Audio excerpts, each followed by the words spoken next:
राग विज्ञानता,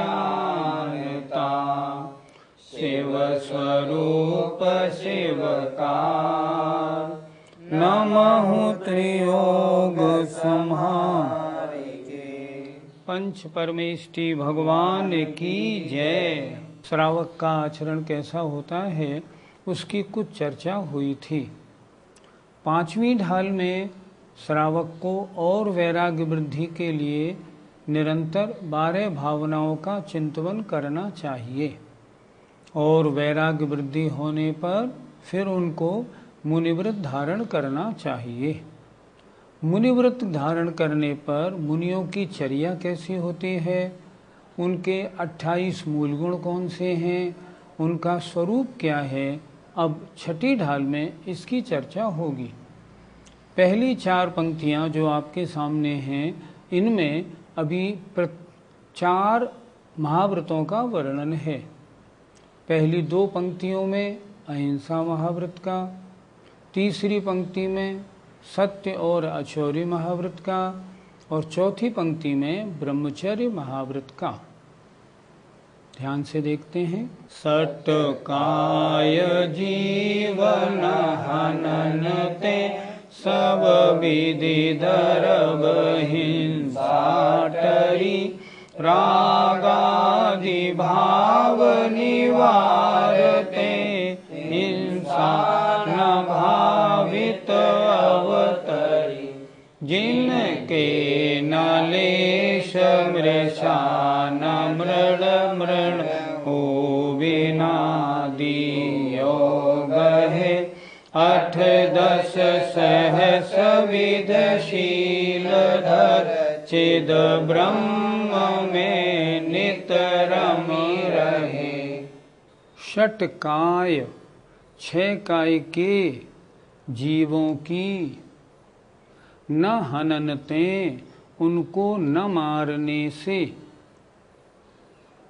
6 काय के जीवों को न मारने से सब विधि सब प्रकार की द्रव्य हिंसा टरी दूर हो जाती है। जो मुनि महाराज होते हैं ना, 6 काय के जीवों का घात नहीं करते। 6 काय के जीवों का मतलब 5 एक इंद्रिय स्थावर के भेद, पृथ्वी कायिक, जल कायिक, अग्नि कायिक, वायु कायिक और वनस्पति कायिक, और एक तरस कायिक। 6 कायिक में सभी जीव आ जाते हैं। तो मुनि महाराज कैसे होते हैं कि इन षटकाय के जीवों की हिंसा नहीं करते, और जब इनकी हिंसा नहीं करते हैं तो उनके सब प्रकार से द्रव्य हिंसा समाप्त हो जाती है। 6 काय के जीवों को न मारने से सब विधि सब प्रकार की द्रव्य हिंसा टरी दूर होती है, और रागादि भाव निवारते, अपने चित्त में राग द्वेष आदि परिणाम नहीं करते, किसी का अच्छा बुरा नहीं चाहते, किसी से राग नहीं, किसी से दोष नहीं। तो रागादि भावों को दूर करने से उनके भाव हिंसा भी नहीं होती है। भावित माने भाव हिंसा भी नहीं होती है। हिंसा 2 प्रकार की, द्रव्य हिंसा और भाव हिंसा। द्रव्य हिंसा जीव को मारना, 6 काय के जीवों का घात करना द्रव्य हिंसा। भाव हिंसा आत्मा में राग द्वेष आदि परिणामों का होना। मुनि महाराज 6 काय के जीवों की हिंसा नहीं करते, इसलिए उनके द्रव्य हिंसा भी नहीं, चित्त में उनके राग द्वेष आदि परिणाम नहीं होते, इसलिए उनके भाव हिंसा भी नहीं होती है। और दोनों प्रकार की हिंसाएं न होने पर उनके अहिंसा महाव्रत होता है।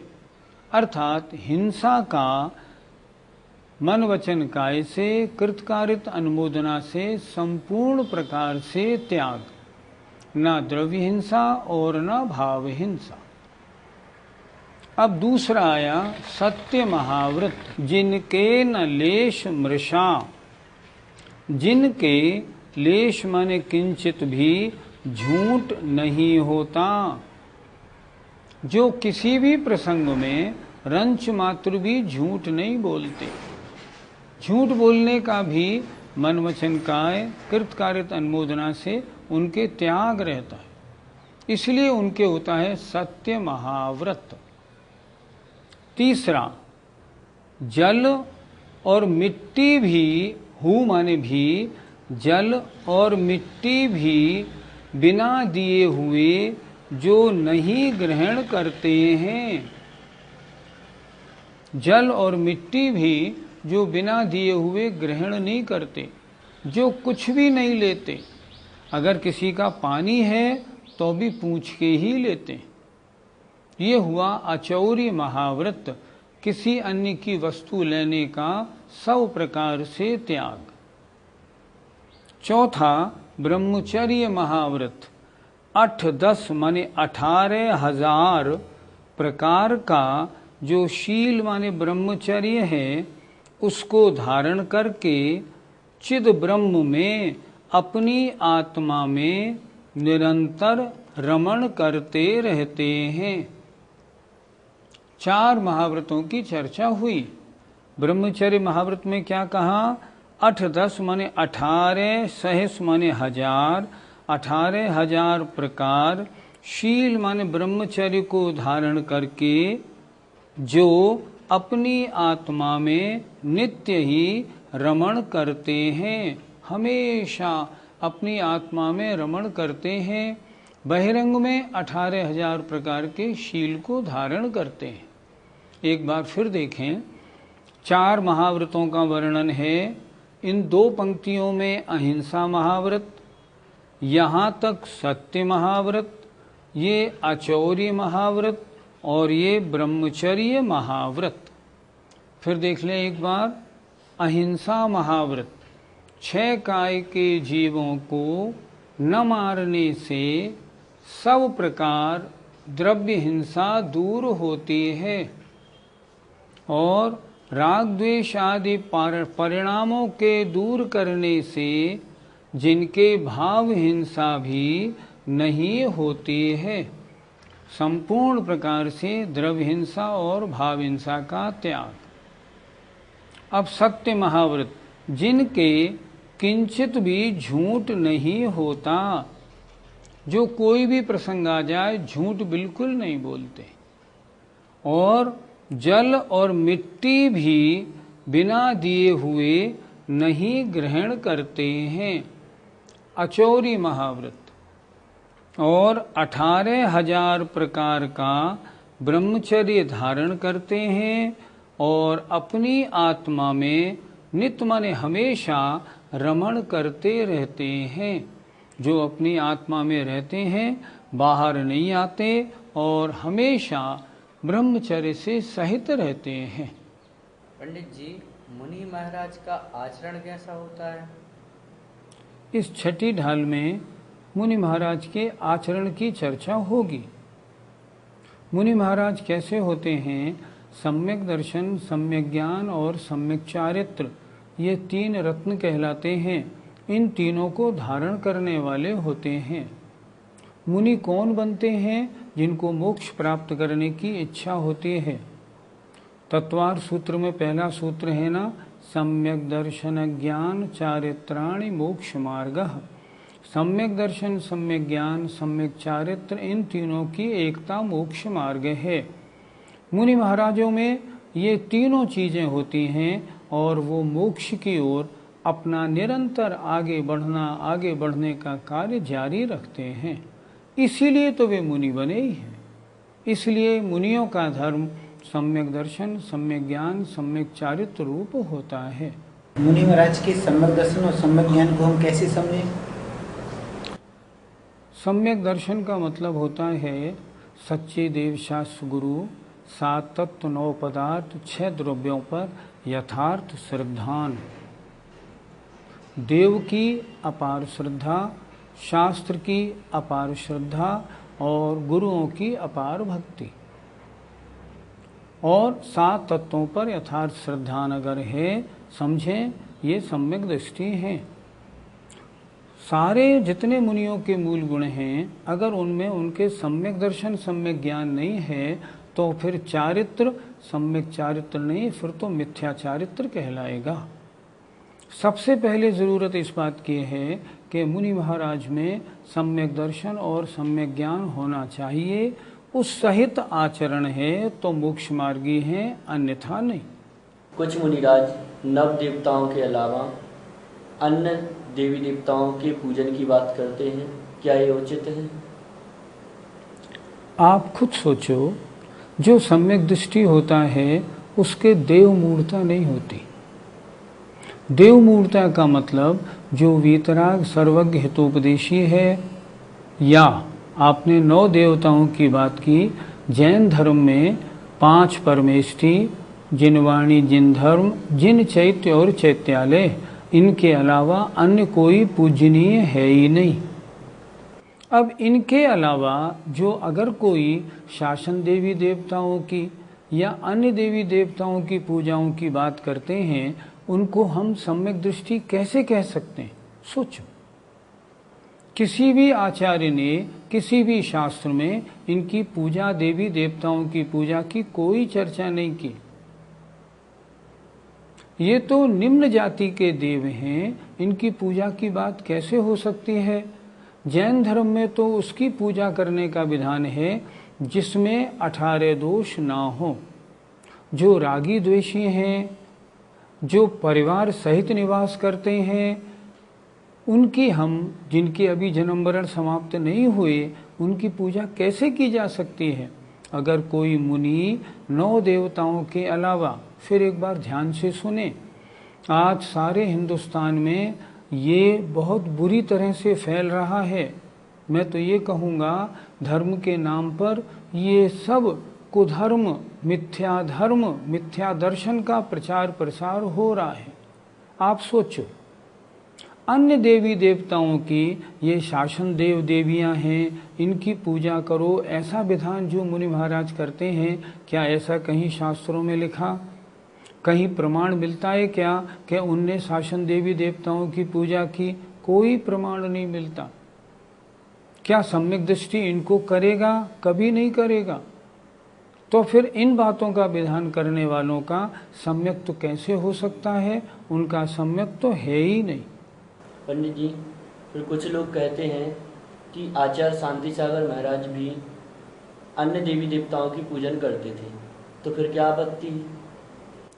ऐसी बात जो लोग कहते हैं ना, वो लोग अपने को आचार्य शांत सागर महाराज की परंपरा में तो मानते हैं, लेकिन आचार्य शांत सागर महाराज की बात को तोड़ मरोड़ के हमारे सामने पेश करते हैं। देखिए, मेरे पास एक ये अखबार है, इस अखबार का नाम है सम्यक्त बोधक, और ये कब का है? दिसंबर 1923 का है। ये मराठी में है।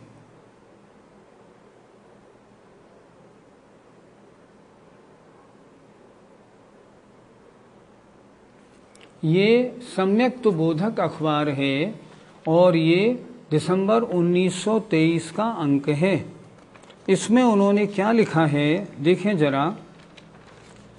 शांति सागर महाराज ने 1923 तक, आज तक लगभग 10,000 जैन समाज ने अपने घरों में से मिथ्यात्ववर्धक देव देवियों को हटा दिया होगा, और इसी के साथ लगभग 200-400 लोगों ने क्षेत्रपाल, पद्मावती वगैरह शासन देवी देवताओं की उपासना नहीं करेंगे, ऐसी प्रतिज्ञा ले चुके हैं। ऐसा मुनिश्री ने अपने उपदेश में कहा।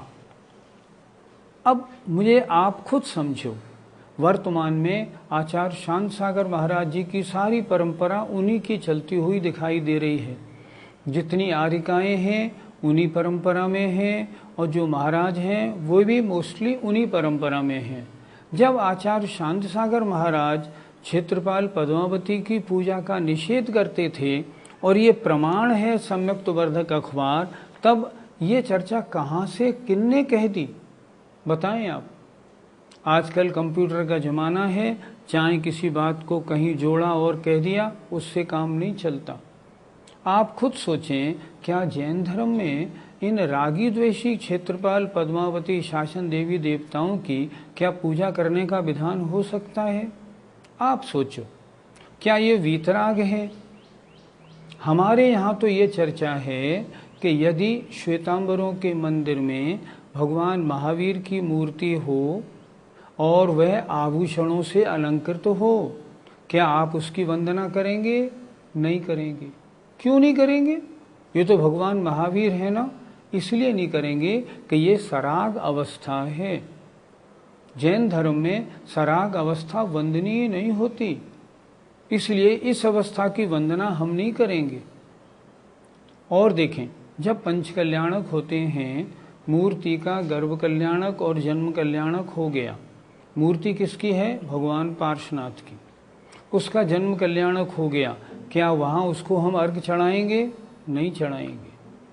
अर्घ कब चढ़ेगा? जब सारे आभूषण हट जाएंगे और तब कल्याणक होगा, तब वे मूर्तियां अर्घ चढ़ाने और आरती करने लायक होंगी।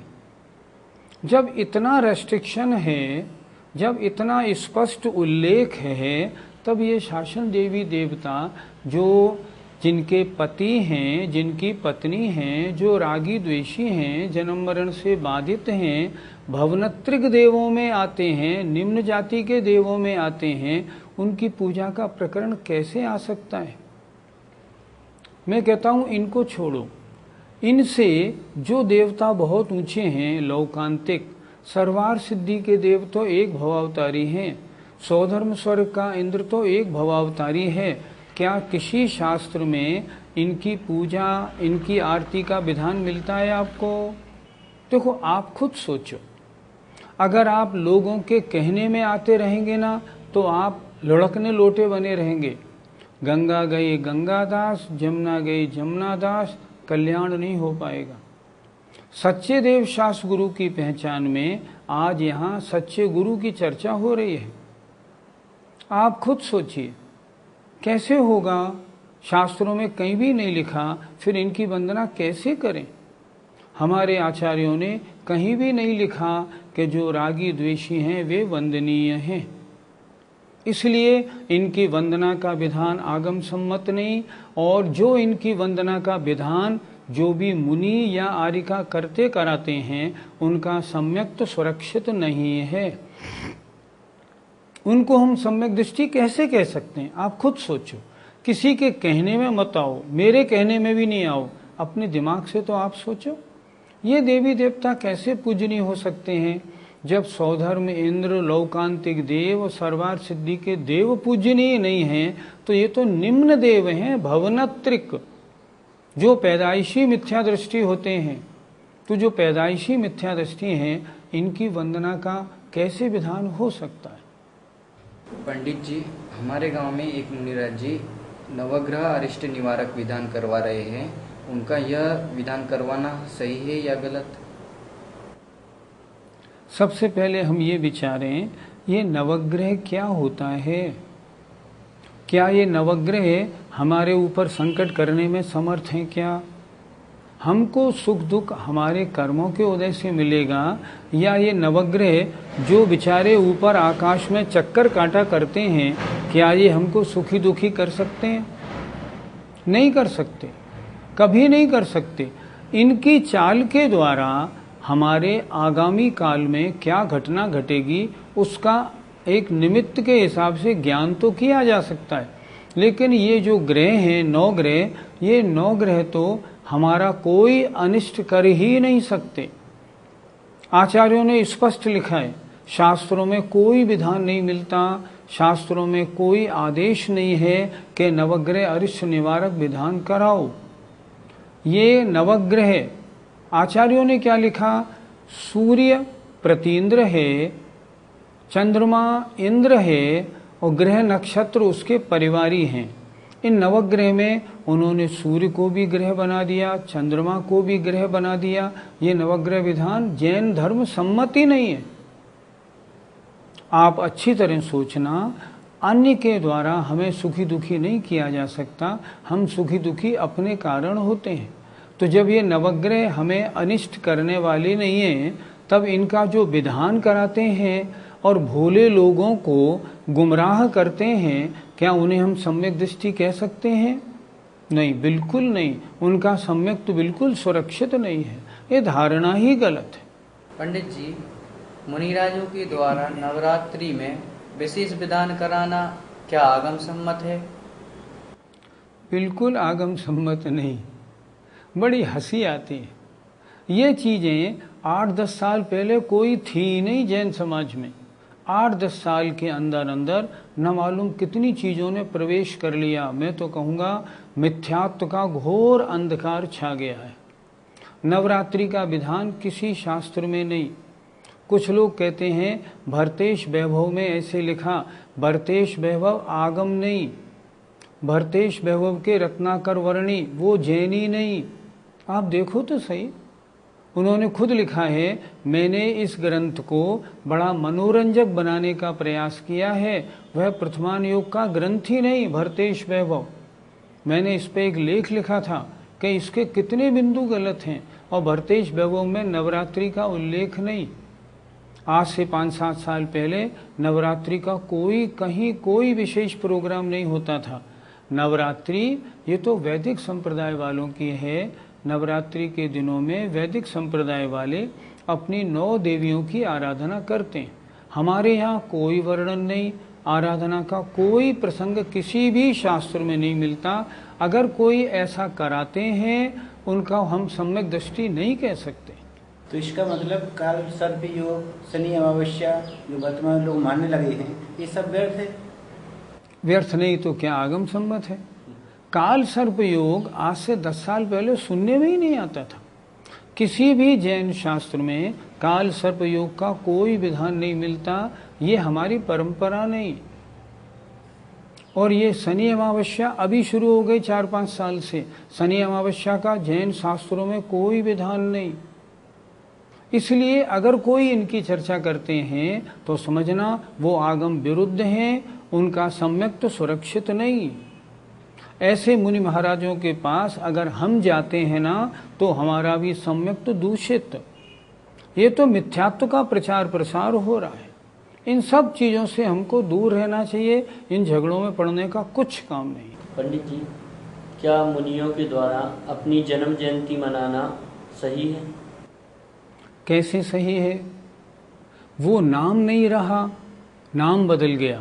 पहले कुछ नाम और था, जब दीक्षा हुई तो नाम बदल गया। उस स्थान से संबंध भी छूट गया, अब राग भी नहीं। दूसरी बात, जब पैदा हुए थे पंचम काल में तो निश्चित रूप से मिथ्या दृष्टि थे। तो क्या उस मिथ्या दृष्टि अवस्था की जन्म जयंती मनाना उचित कहा जा सकता है? कभी नहीं कहा जा सकता।